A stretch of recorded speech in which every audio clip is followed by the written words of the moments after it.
doing? Shalom, shalom, shalom is real. First and foremost, we must acknowledge our Heavenly Father, Yahweh, through His only begotten Son, Yahweh Shai, for allowing His word to come out. Hope you sincere brothers and sisters, man, are truly, truly edified by this word. Today is the Sabbath. It's the Sabbath service. For those who follow us on a regular basis, know we bring you the latest, greatest since the last time we were here. To my right is the elder, the founder, the spiritual head, top of the commandment chain of the church. To the left of me is the now and future. I know y'all guys were looking for him last week. He was handling business. He's back this week, so we're excited about that. Myself, obviously. Listen, man, we ain't gonna cut the chase. We're gonna dive right into this thing. Before I turn it over to the elder, just understand, man, and I'm speaking collectively as, for the church. We are spiritually whooped with all it's so out of hand, it's so out of control. We don't even feel comfortable just riding one block down the street before we be embodied by an extreme overflood vibration of demonic spirits.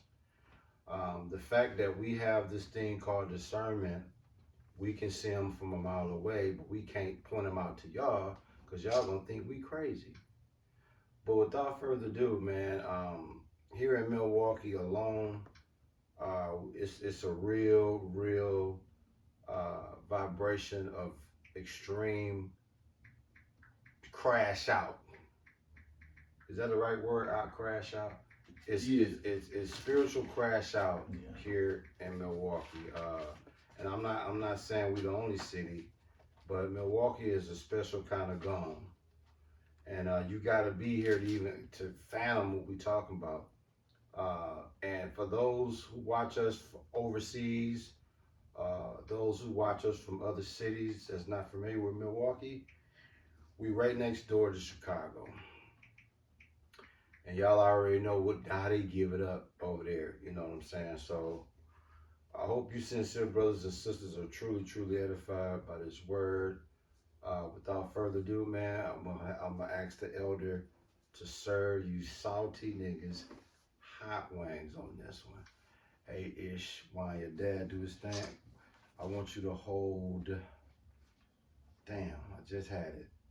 I want you to hold,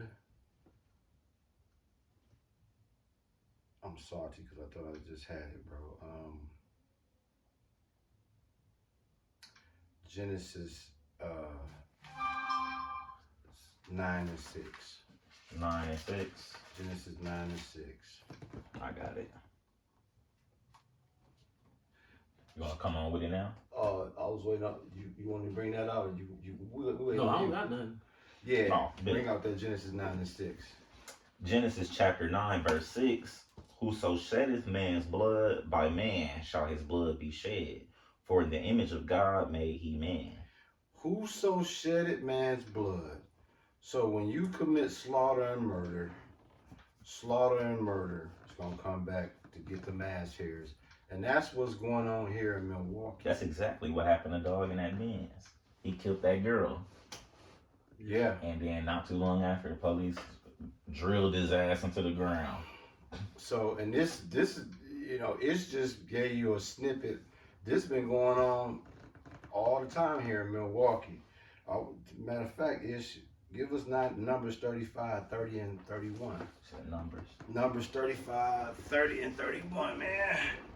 So what we're talking about here, y'all, is Jake is on a murder-suicide mission here. They have no care for life. No. It's violence on top of violence on top of violence. Go ahead, bro. If you can give us that. Numbers 35, 30, and 31. You said 30. I'm tripping. That's 33. Yep. Numbers 35. Yep. 30 and 31. 30, and here we go. Numbers chapter 35, verse 30, whoso killeth any person, the murderer shall be put to death by the mouth of witnesses. But one witness shall not testify against any person to cause him to die. Moreover, ye shall take no satisfaction for the life of a murderer, which is guilty of death, but he shall be surely put to death. So, what you have going on, basically, you need more than one witness to verify that a murder took place. And at the same time, no ransom, no payment can save a murderer from getting his ass executed and slaughtered in return. Thanks. It's just spoke on that.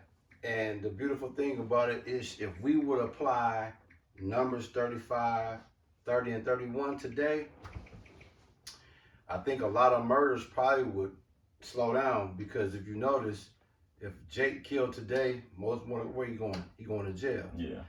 According to Yeah, Numbers he's supposed to get 35, up outta ain't here. no jail time. No, It's no, no. ass hairs for ass hairs. You see what I'm saying? Yeah. So we in dangerous times, man. Speaking of dangerous time, I like to call them end times. Hit them. It's with that Luke 21:36, man. I'm lining up the elder to come in whenever you want, but we in the end times, y'all.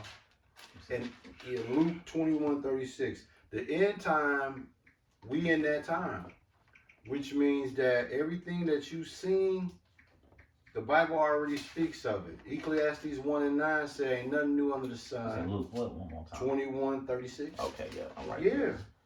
Luke chapter 21, verse 36, words in red.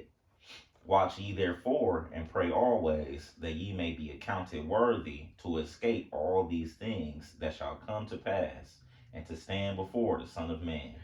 So, watch ye therefore and pray always. We do that all day, every day. It says that ye may be accounted worthy, aka to be deemed entirely deserving. Yeah. That's why we try to make ourselves election sure by doing this work. So we ain't perfect, but by the time the Lord come back, at least we rehearsing and practicing ourselves to give ourselves a shot of the Lord being considerate of us. It says that ye may be accounted worthy to escape. That means to be deemed entirely deserving to fleeing away, seeking safety in flight. It says all things shall come to pass. So the events that's bound and destined to happen, it's gonna happen, man. And guess what? For y'all that don't know and don't understand how this work and what we up against, we, like I said, we in dangerous times, and we talking about it. You got something, Ish? Cause I got something for you too. Oh, what up? I'll Speak- come with that after To that. speak on these end times. I might like this one. Daniel 12, verse 4. Daniel 12, verse 4. Y'all won't get these particular scriptures in the church, but you'll get them here. See, one thing about this church right here is we are privy. We would like to believe in the spirit, power and spirit of Yahweh Shem Yahushua, that we privy to divine secrets. We privy to particular prophecies in the end time. At least Daniel was privy to that. Here we go. And 12 and 4. yeah, and this scripture right here that it's going to bring out is way over the head of the normal common folk. But we're talking about end times, and Daniel got perfect instructions how to lead us into kind of having a snippet, a tippet of what the end times look like. Can you please give us that Daniel 12:4? Daniel chapter 12, verse 4. Come. But thou, O Daniel, shut up the words and seal the books. Stop right there. You say, shut up the words, aka hide the word of Yahweh. Okay. And seal the book. Close the book. Close it like, hey. Close it. Carry on, my brother. Even to the time of the end, many shall run to and fro, and knowledge shall be increased.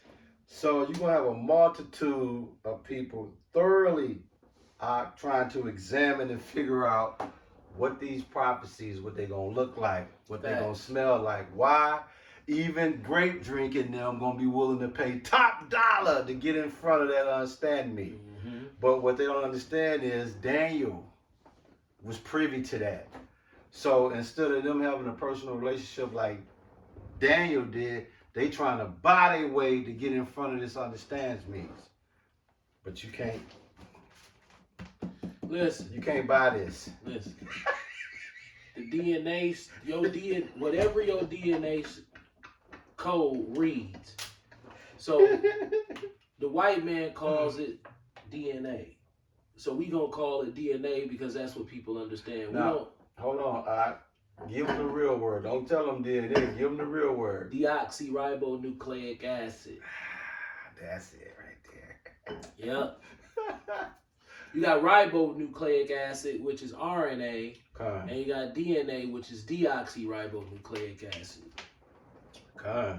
Which a quote-unquote genetic code is quote-unquote supposedly unmistakably written. So if you have a father and then you have the remains of his, so you have a man and you have the remains of a 2,000-year-old body. If you can get the DNA out of that body, you can match it up with somebody 2,000 years and say, oh, this is your great right here. Because we see the DNA strand, that's how we know it was on this. And then it did like this. So the Lord put that there for identification purposes. And I have a lot of theories that the Bible doesn't give. You know, the Bible is a book of wonder. Yeah. The Lord don't mind you wondering. Because you have to wonder. When he started promising the kingdom, you don't have no visual picture of the kingdom. It's based on wonder. Yeah. If you hear him say it's fabulous like this, and then you start trying to look into the back of your head to kind of get a visual on it. Facts. But you really just wondering. Yeah. So when we wondered about the DNA, right? It's almost like the Lord is setting the stage to expose somebody, not based on nothing come out your mouth. Like, you know how on earth you can kind of just spit game and lie and all these little manipulation tactics. Right? Facts. But then when he put that DNA code in there, he know that we'll never be intelligent enough or financially well off enough to really learn and explore this phenomenon. So who is there for? What if it's there for Judgment Day? Now this is just me wondering. Facts. Because what if it ain't what come out your mouth? Because whatever come out your mouth works in the carnal world. Yeah. But when you get caught with your DNA at a crime scene, that mouth don't mean shit in that courtroom. Hit DNA on the scene. That's your ass. Mr. Postman. You a stranger. This woman done been raped and murdered in her house. Her house. You a stranger. And your DNA in there. Hey, let me ask the question.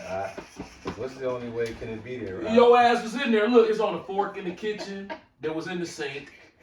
It's on a cigarette butt that was thrown outside, on the front stoop. It's on a can of beer. That you drunk. Right, and it's on her dead body and her clothes in bed. And you like, man, I swear to God, I ain't did it. You can't lie. So what if, I'm just being wonderful. I like that. What if on Judgment Day, the Lord be like, come on in, Mark. Come on in, Steve Ballmer. Come on in, Bloomberg. Y'all was the shit, right? Stick your hand in that thing. They're going to be like, I'll wait till the last. I ain't in no rush. No. Put your hand in the hand reader. Stick yourself, Tony. Put your hand in that hand reader. Well, we went over the Torah 7 times and we found something. No. I asked you about the Torah. Matter of fact, take these books and move all of them out the way. Because Cause your DNA gonna be on them books. Stick your hand inside that code reader. God. Remember how Will Smith on I Am Legend? I Am Legend. Him and he's trying to get his wife out of there. They stuck their hand at this. Said, "Dead." No, she's sick. What? Do it again. Dead. Do it again. Dead. Oh, dang, it ain't gonna look like that in the kingdom. No. You gonna stick your hand in that motherfucker gonna be like, access denied. You be like, I thought y'all was Jews. Oh, the Lord might even throw a little trick on there. Oh man, it's all good. You know, stick it in there again. It probably glitched. Yeah, don't trip. Yeah, try again. It probably glitched. Steve, sit over there. I'm gonna just sit over there. I ain't determined yet. I don't know. You know, machine be acting up. God. You know, the Lord like to tell jokes too. Then that stank. You know how you been to Chicago and you smell a nigga stanking down the. Bro, this the honest truth. I'm in Chicago one day. I smell something, the most awfully funk. I lost track. Yeah. Smell like garbage. Like the garbage dump.